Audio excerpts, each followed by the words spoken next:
Tá começando mais um vídeo aí, que esse vídeo aqui eu vou reagir aqui ao Planeta Novo, dos créditos pra ele.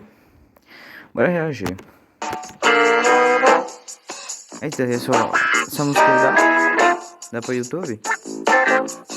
Como uma empresa consegue se tornar onipresente? Tá falando Onde então quer da que vamos, Coca-Cola. lá está o símbolo da Coca-Cola. O refrigerante que começou como remédio e hoje vende incríveis Sério? 20 mil latas ou garrafas por segundo. Somente os brasileiros consomem cerca de 60 litros de Coca por ano. A empresa se tornou tão grande que seu nome, junto com a palavra OK, são as palavras mais conhecidas de todo o mundo. Além do grande número de vendas e funcionários, a Coca é responsável também pela aparência tradicional do Papai Noel que conhecemos. E será em grande estilo que iniciaremos um novo quadro no canal: Marcas que Mudaram o Mundo.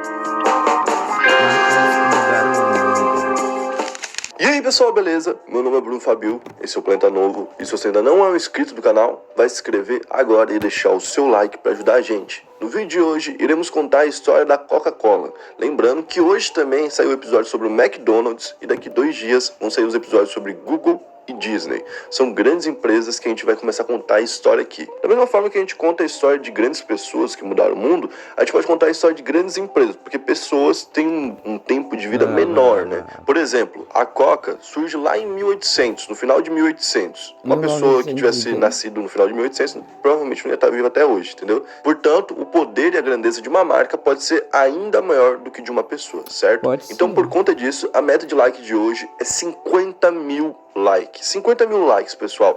Gente, é uma meta alta, eu sei, mas eu queria muito que vocês deixassem bastante like nesse projeto, porque é um projeto que vem dando trabalho para toda a equipe, desde os roteiristas até o editor, certo? Então, bora lá pro vídeo e contar para vocês essa história super legal. Deixa eu ver se tem um bagulho melhor a qualidade.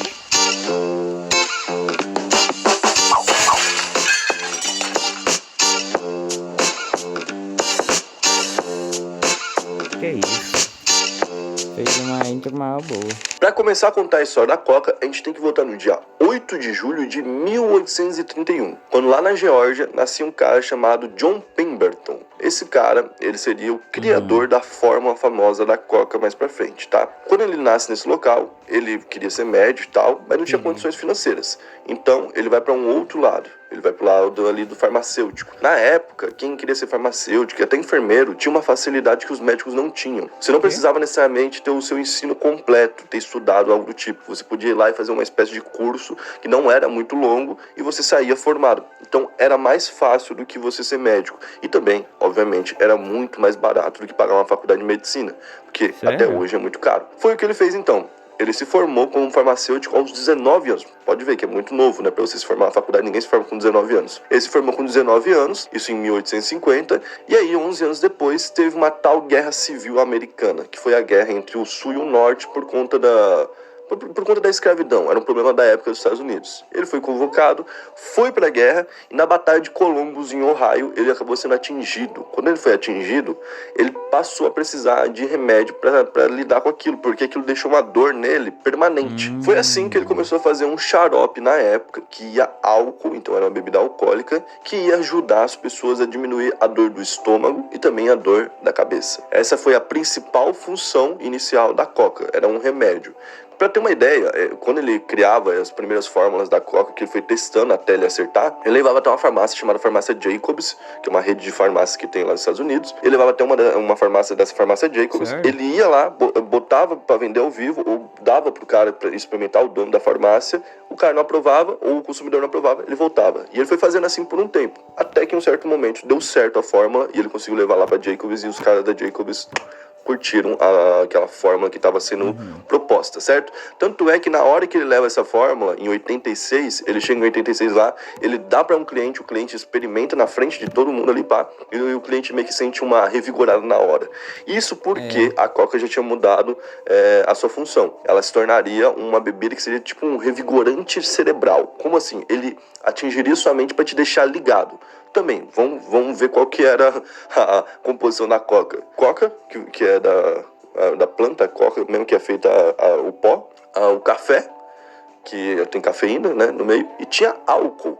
Até por conta disso, por conta do álcool, a Coca no início não teve muita venda. A Coca teve dificuldade. Apesar de custar 5 centavos um copo no início, que era vendido em copo, não tinha garrafa, não tinha latinha, não tinha essas coisas. Quem fazia era o próprio cara da Jacobs lá, ele fazia o copinho, dá pra você e você tomava, certo? Tipo Então a Coca, ela não fez muito sucesso no início, muito por conta de um puritanismo, que era uma galera ali que não gostava de álcool, que achava que pessoas que bebiam álcool tinham que ir pro inferno.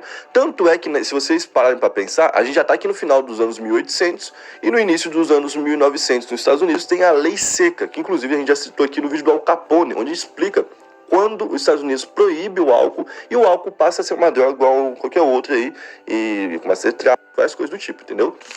Então o John Pemberton, já vendo isso, já vendo que existia uma rejeição ao produto dele, falou, vamos tirar o álcool da composição. Foi o que ele fez em 86. Então no dia 8 de maio de 1886, era vendida a primeira bebida conhecida atualmente como Coca-Cola, que foi o nome dado posteriormente por Frank Robinson, que era contador e acabou virando sócio de Pemberton. Foi Frank que utilizou a própria caligrafia para fazer o logotipo. O produto era um xarope com água carbonada, servido em copos de vidro e misturado na hora de servir. No dia 29 de maio do mesmo ano, Pemberton anunciou a bebida pela primeira vez no Atlanta Journal, mostrando o caminho que faria a empresa grandiosa, com investimentos em publicidade que passam dos 20 bilhões de reais anuais. Então, em 87, no primeiro ano da Coca ali realmente dentro do mercado, eles vendem 50 galões de Coca. O que seria isso? Mais precisamente, 9 copos por dia. E isso dá um faturamento de $50 para eles no ano. O John Pemberton e o Frank, que eram sócios, olharam e viram, putz, não tá dando muito certo. O John, em 1888, tem um câncer no estômago. Como ele tem esse câncer, ele vende a parte dele na Coca por $1.750 pro Frank. Logo depois, no dia 16 de agosto do mesmo ano, ele acaba falecendo. Então, acaba morrendo o primeiro cara que começou toda essa história já, né? Nesse mesmo ano, o Frank também não toca a Coca. Ele pega e vende ela, passa para um outro farmacêutico, que era o Asa Grid's Candler, que é um cara que, esse sim, é o mais importante, talvez, da história da Coca, que ajudou a mudar toda a história da marca. E esse cara compra por $2.300 a empresa Coca-Cola. Imagina você comprar a Coca por $2.300. Bom, o Asa tinha uma dificuldade primeiro, que era colocar a bebida em vários locais. Então ele foi até os locais e falou, cara, bota aí a bebida pra galera tomar e eu vou dar um jeito de encher o seu local. Gente, eu tenho que ficar falando, eu tô falando louco, eu tô falando várias coisas, mas pra YouTube entender que eu não tô copiando nenhum vídeo. Beleza? Aí os caras falaram, beleza, se você fala que vai encher o meu local, ok. Então o que ele fazia? Ele colocava algumas pessoas na estação de trem, onde as pessoas vinham do interior pra capital, e ali, logo na saída do trem, ele botava algumas pessoas entregando uns papéis, uns voucher, que valia um copo de refrigerante, ou seja, você ganhava, você não comprava o copo, você também poderia ganhar brindes, como calendário e coisas do tipo. Então a Coca já tava indo pra esse lado de estampar em tudo que era possível. Começou aqui, quando o Asa Grid's entra. E ele deu esse primeiro passo de publicidade que deu muito certo pra ele e fez com que muita gente quisesse, a partir de então, o refrigerante. E aí ele percebeu um negócio. Todo mundo que tomava a Coca curtia. Tanto é que ele também já tinha mexido na fórmula. Ele entra, mexe na fórmula, a fórmula que é chamada de 7x, e aí é fechada a fórmula para sempre, que é a fórmula basicamente que é feita até hoje em dia. Todo mundo gostava do refrigerante quando tomava pela primeira vez. O problema era o quê? A dificuldade era você fazer as pessoas tomarem. Então ele estava pensando em publicidade cada vez mais. Então no dia 31 de janeiro de 1893, a marca Coca-Cola foi registrada de vez, e no ano seguinte foi vendida pela primeira vez em garrafas de vidro, em uma loja de doces em Vicksburg, em Mississippi. Bom, então começam a surgir as fábricas de Coca e também os empreendimentos. O Candler fez o primeiro prédio em Atlanta totalmente da Coca. Isso ali no final dos anos 90 de 1800. E é agora que ele começa a construção dele de fábricas. Ele constrói fábricas em Atlanta, em Dallas e também em Chicago, além de Los Angeles. Mas a primeira, que até hoje é considerado o maior museu da Coca, fica em Atlanta. A gente tá falando de 1895, quando ele tá criando a segunda fábrica ainda. Só pra vocês terem uma ideia, 14 anos à frente, ele teria o bagulho lá do nuclear, não é? 400 fábricas já. Então, o crescimento da Coca nessa época aqui, nesse pedaço que a gente tá contando agora, talvez seja o mais importante da história da empresa, que foi o que fez ela realmente ficar gigantesca. Em 1897, eles expandem internacionalmente, deixando de ser uma marca nacional, vão pro México e pro Canadá, e a Coca muda tanto de tamanho que num período ali de uma década, ela acaba mudando 5 vezes de sede e de escritório próprio, entendeu? Então aquilo impressionava todo mundo, como o Asa Grids estava mudando realmente a empresa. Em 1901, a empresa já tem como verba disponível para o ano $100 mil em publicidade. Olha o salto que a empresa dá de 1888 para 1901. É um salto gigantesco. Em 1903, surge a primeira convenção de vendedores de Coca-Cola, que já era muita gente que estava vendendo no mundo todo. Em 1904, a Coca chega a um número de 3,8 milhões de litros vendidos. E em 1906, eles fecham um contrato muito importante com uma empresa chamada Darcy, que é uma empresa de publicidade que cuidaria da Coca até 50 anos para frente. E para vocês terem uma ideia de como a parceria foi importante, logo em seguida, ali no final da década, em 1910, a Coca, que já tinha começado a década investindo $100 mil, já estava investindo $1 milhão. Então, essa empresa aqui, ela cuidou de toda a parte de distribuir a Coca pelo mundo, tá ligado? É uma empresa muito importante também na história da marca. Só que em 1906, aparece um cara chamado Harvey Wiley. Esse cara, pra você que é brazuca e mora nos Estados Unidos, você já pode ter visto aí uma praça, uma escola, uma rua, alguma coisa com o nome dele. Porque ele é muito importante por ele ter feito a primeira da sequência de regras de comida e de drogas. O que era isso? Era uma regra que previa um certo padrão de qualidade, de exigência. Você não podia mais simplesmente falar assim, eu vendo um cereal aqui que ele vai ter não sei quantos por cento de açúcar e dane-se que esse açúcar vai fazer mal. Quem comprou que tá sabendo já do risco. Você não podia mais fazer isso, você tinha que respeitar um certo limite de qualidade, entendeu? E esse cara estava estudando os malefícios do açúcar e da cafeína, que eram duas coisas que tinham dentro da Coca. Na época, a Coca já tinha colocado algumas pessoas para aparecer ali de garoto propaganda da empresa. Colocou várias mulheres e algumas crianças, porque era para ser um negócio mais familiar, entendeu? Lembra que eles queriam fugir daquele negócio do álcool? Então eles queriam ser familiar. Então eles iam pro outro lado. Como as mulheres e as crianças estavam dando certo, eles mantiveram aquilo. Só que esse cara, o Harvey, ele viu isso e falou, se as crianças ficarem tomando tanto açúcar e tanta cafeína logo cedo assim, elas podem se tornar viciadas nisso no futuro. Ele falou isso. Então, ele fez uma campanha na época que ficou tão famosa que milhares de mulheres escreveram cartas para a Casa Branca para pedir para que aprovasse esse pacote de leis e de regras dele. Então, ele conseguiu fazer com que a Coca, nessa época, parasse de usar criança nas propagandas para parar de incentivar o uso de refrigerante. Lembrando que esse negócio que ele fez, o Harvey Wiley, ele fez em 1906, só que muito tempo depois, 100 anos depois, um prefeito em Nova York ia tentar reviver isso daqui, tentando dessa vez proibir refrigerante para menor de idade. Que ele achava que refrigerante faz tão mal quanto bebida alcoólica, então ele falava, eu quero proibir, tá ligado? Esse cara conseguiu botar ali, de certa forma, um break na Coca, mas ninguém conseguia impedir o crescimento da empresa. A Coca, nessa década aqui, teve um problema sério também. A empresa estava tão grande que todo mundo começou a copiar a sua fórmula. E como eles usavam as mesmas coisas, basicamente, para tentar ficar com gosto parecido e a mesma cor, e até fazer uma garrafa igual, eles não conseguiam diferenciar, o público não conseguia diferenciar uma garrafa verdadeira da empresa e uma falsificada. Então o que eles fizeram? Eles criaram um novo design de garrafa, que é esse daqui que está aparecendo para vocês, e falaram, esse daqui não tem como você confundir, esse aqui é inconfundível, esse aqui é o da Coca. Foi um jeito deles arrumarem. E a empresa crescia cada vez mais. Em 1913, a Coca já estava em 415 mil pontos de venda. 415 mil. Isso há mais de um século atrás, gente. A empresa realmente, ela é assim, gigantesca. Hoje em dia, ela está em 20 milhões de pontos. Só pra vocês terem uma ideia. 20 milhões de pontos de venda. Quem que consegue vender em tanto lugar assim? Para pra pensar um pouquinho. E foi em 1914 que ele doou $1 milhão para Emory University. O que é isso? Era uma universidade metodista, uma universidade religiosa metodista, que ele decidiu pagar para ela sair de Oxford e ir para Atlanta.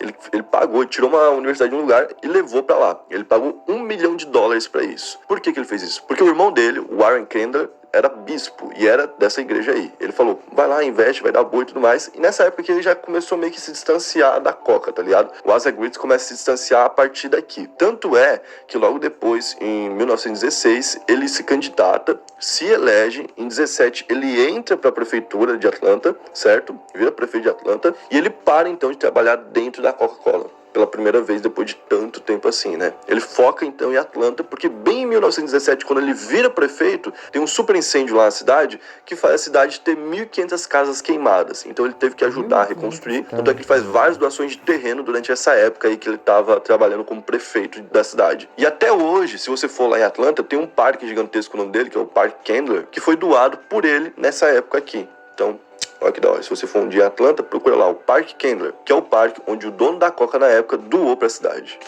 Em 1919, então, a Asa Grades passa as ações da empresa para os seus filhos, para eles administrarem. Só que o que eles fazem? Eles meio que dão uma facada no coração do pai dele, porque eles simplesmente vendem, quase que na primeira proposta. Era uma proposta muito boa, de 25 milhões de dólares, que para a época era uma grana muito alta, mas ele ficou muito sentido e por conta disso ele acabou morrendo depois de desgosto. Tanto é que o final da vida dele não é muito bom. O final da vida dele é bem depressivo, que ele fica pensando nessas coisas aqui. Eles vendem então para um grupo de empresários e investidores que era liderado por um cara chamado Ernest Woodruff. Esse cara, ele tinha já um monte de negócio, assim, um monte de negócio mesmo. Ele mexia com mineração, com transporte dessa mineração, com extração, com tudo que era tipo. Só pra você ter uma ideia, ele tava numa rede, tava na liderança de uma rede de empresas que existe até hoje, chamada Trust Company, que em 2018 foi avaliada em 190 bilhões de dólares. Então, é uma empresa gigantesca que tem várias detenções, eles são donos de banco, por isso que tem tanto dinheiro também. Imagina, ele estava na frente de todos esses empresários. E eles então compraram a Coca. Ernest Woodruff seguiu no comando até 1923. Logo em seguida, ele deu espaço para seu filho, que era Robert Winship Woodruff. Ao lado de seu irmão George, ambos foram importantes em manter o crescimento da empresa, que já havia herdado de Asa um padrão de crescimento perfeito. 1/5 dos ganhos eram investidos em publicidade, e boa parte da renda era doada para escolas, faculdades, grandes eventos e todo tipo de lugar que a Coca pudesse estar. E não é exagero dizer que a marca conseguiu isso. Para se ter uma ideia, durante a Segunda Guerra, soldados americanos tinham poucas coisas ao seu dispor, e uma delas eram as garrafas de Coca-Cola, enviadas de graça para os soldados e vendidas ao preço inicial de 1886 de 5 centavos. Então a Coca durante as guerras, ela serve o exército americano, ela manda várias garrafas lá e tal, os caras conseguem tomar no meio da guerra, é uma loucura, né, mas os caras conseguem, tanto é que quando eles voltam, a marca vira meio que parceira. É por isso que a Coca até hoje, ela é um orgulho pro americano, tá ligado? Porque ela tava do lado dos americanos na guerra, tá ligado? Então ela volta como uma parceira dos americanos, ela fica ainda mais forte, se é que tinha como. E nos anos 40, em 1941, então eles chegam no Brasil, e em Recife é produzida pela primeira vez uma coquita, assim. Em 1945 surge a primeira fábrica no Brasil, que fica no Rio Grande do Sul. E de lá pra cá, a empresa só vem crescendo cada vez mais, e disso a gente já sabe, né? Aqui no Brasil mesmo, ela é gigantesca. Tem fábricas em Curitiba, tem fábrica em São Paulo, tem fábrica em Manaus, tem fábrica em vários locais. E emprega muita gente. Provavelmente alguém que trabalha na Coca, nesse momento, tá assistindo o vídeo. Oi, quem quer dinheiro? É o SX do milhão, quem quer dinheiro, vem pra cá. Merda.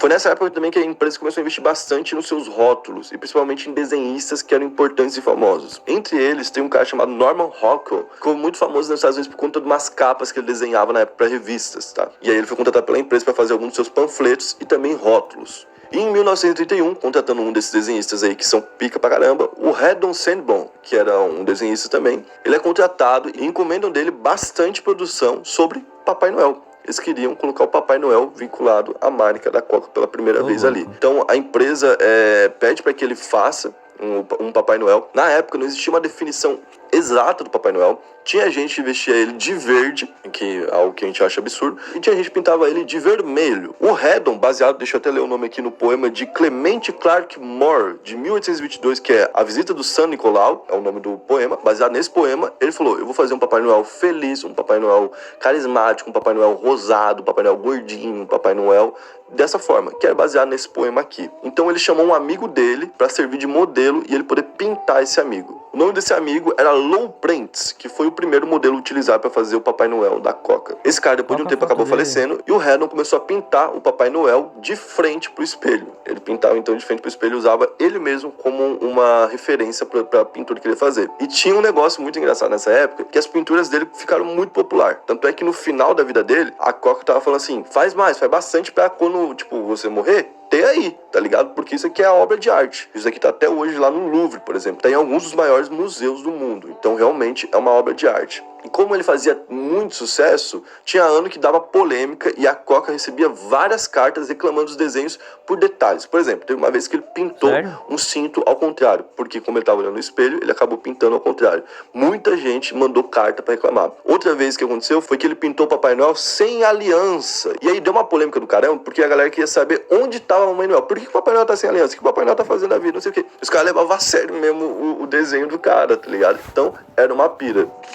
De lá pra cá, a empresa só cresceu. Teve ali nos anos 80 uma época onde ela quase quebra, e inclusive eu fiz um vídeo sobre isso que eu vou deixar aqui indicado pra vocês, que eu não vou contar a mesma história de novo, mas eles quase quebraram e fizeram a Pepsi virar sua maior rival, uma outra empresa que a gente vai contar aqui a história aqui dentro do nosso quadro, certo? Alguns dados agora que eu vou trazer pra vocês sobre a Coca, só pra vocês se situarem sobre o tamanho da empresa. Tem uma pesquisa que é feita quase com que todo mundo, do mundo mesmo assim, que é uma pesquisa sobre top mind. O que é top mind? Top mind é aquela primeira empresa que vai vir na sua cabeça quando eu falar sobre tal produto. Por exemplo, barbeador. Lembrou de Gillette, não foi? Porque é o top mind, normalmente é Gillette. Então é basicamente isso. Ah, Super Cola. Tu vai lembrar da Super Bond, que também é outro top mind. Então, tipo assim, existem os top mind, que são o top mind de cada categoria. Tem a categoria da Super Cola, tem a categoria de cada coisinha, e tem o top mind de todos os top mind. Ou seja, qual a primeira empresa que você lembra quando você para pra pensar? Essa provavelmente é a Coca-Cola. Isso porque foi feita uma pesquisa com quase 6 bilhões de pessoas e a maioria escolheu o nome da empresa. E isso em 7 anos diferentes. Então, tipo assim, a empresa está em todos os locais. Foi feita uma pesquisa para ver quem conhecia o logo da empresa e ele era conhecido por 95% da população mundial. Tá? Então, tipo, quem não conhece também, eu acho que tinha, sei lá, 2 anos, 3, não sei, que era muito criança ou que, sei lá, tava caducando pra não conhecer, tá ligado? Porque a empresa realmente conseguiu estar em todos os locais. E pra estar em todo local e servir todas as pessoas o tempo todo, a empresa tem que vender muito. E são 19.700 latinhas por segundo. A Coca-Cola, ela é em todo lugar. Ela serviu os americanos. Então, por que tem para todos os países? Se a guerra, acho que foi a Rússia, por que ela tá lá na Rússia, meu parceiro? Tinha ou garrafa, né, no caso. Mas eles vendem 19.700. Isso dava 1,7 bilhão. 1,7 bilhão de garrafas ou latinhas todos os dias. É coisa pra danar, né? A empresa também virou uma grande dona, né? Uma grande holding que se chama, quando uma empresa é dona de outras empresas, e ela tem 3.500 produtos diferentes dentro dela mesma, certo? E para você tomar todos esses produtos para experimentar, digamos, todos os produtos da Coca, você levaria 9 anos se experimentasse um por dia. Então, a empresa é muito grande, tem muita história para contar. Com certeza não é o fim da Coca aqui no canal, a gente vai contar mais coisas, a gente quer contar sobre a receita em si, a gente, se der um dia, se a empresa ver um vídeo nosso aqui e quiser, a gente quer ir lá na fábrica para poder mostrar como é que é todo o processo. Então, esse foi o vídeo de hoje, o primeiro vídeo desse quadro. Espero que você tenha gostado. Deixa seu like, não esquece de acompanhar os outros vídeos, tá? Porque eles também vão estar muito legais. Aqui aí fala só merda. E tchau.